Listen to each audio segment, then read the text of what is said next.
It's October, it's the month of spooky, scary things, and I thought that I'd talk a little bit about if you saw my post earlier, it shows my ancestry, and a lot of my genetic material comes from southern Italy, which would be through my great great grandfather. And my great great grandmother was Italian too, but she seems to be a little bit more northern, not quite sure. Anyway, really, from the turn of the 20th century, there was a blend of folk remedies and medicines had blended in with Christianity, and it was kind of enmeshed. It's not that they were trying to be evil or followers of Satan, but they were trying mainly for protection and healing more than malevolence. That's not what they were about.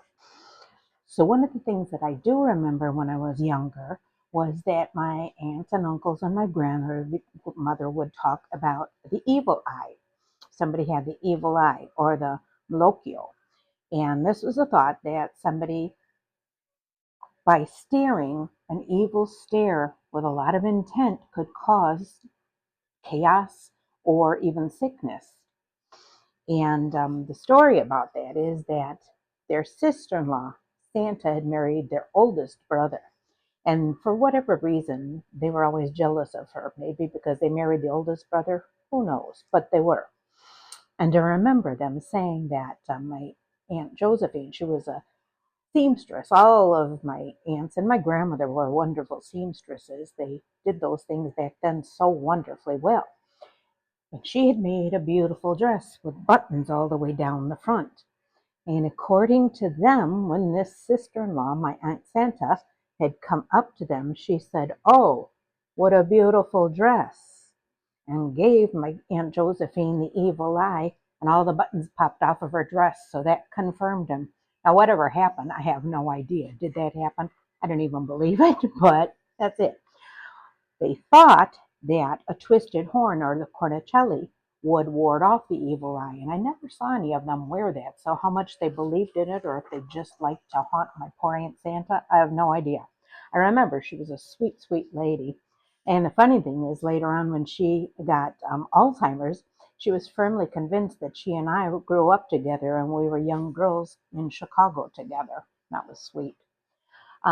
They also were folk healers, curatori, that's called.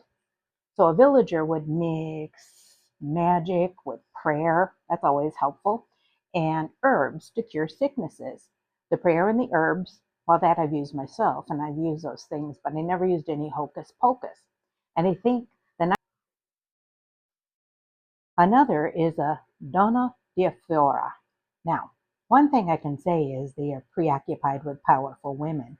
And I really understand that because my Sicilian relatives, females, were very strong, very opinionated, and I truly often wondered, how did Mussolini get into power? Why isn't there an Italian woman to tell him, you know what, shut up, you short little sawed off runt, be quiet? But they didn't. Now, the Donna Fiora, these were females that were part fairy and part witch, and they weren't always pure evil, but they could be if needed. Sounds like most of us. Said that they were especially fond of small children. I don't know what that means. I'd like to think protecting them, but you never know. The herbs they frequently used were rosemary, basil, and rue, and I think that's kind of handy because after you get done curing people and casting your spells, you could toss it in a pot of gravy to put on your pasta. So that's kind of nice. Now, Sicilians are genetically close to the Levantines, Tunisians, Ashkenazi Jew, Greeks, and Albanians. And I know that because I put my DNA that I got from Ancestry into another DNA service that breaks it down into hunter gatherers and all of those things. And so I know that that showed up in a lot of it. Now, as an aside, um, my grandfather, he was Northern Italian. I think I've mentioned it before. His mother and father came from Lucca, Italy. So they were highfalutin, my grandmother always said, because she was Sicilian.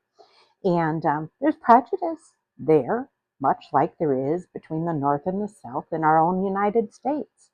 And I remember when they would fight, Grandpa would say, "You dumb Greek," because they are Greek, a lot of them. And she would say, "You dumb Tuscany." Well, when I did my DNA, it was so funny because I found out, well, Grandma, it wasn't far off. We do have Greek DNA in us. That would have made her laugh, I'm sure, or maybe made her angry. But I think that's so fun. I remember growing up um, with the aunts and uncles, and unfortunately, they didn't speak Italian to us. And that's kind of sad. I would have liked to have learned it.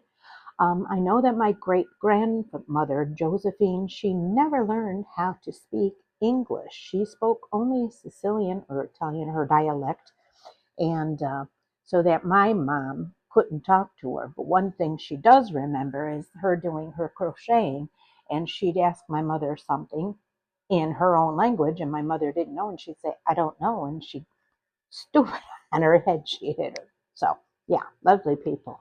Anyway, that's just a fun story for the spooky month of October. Thank you.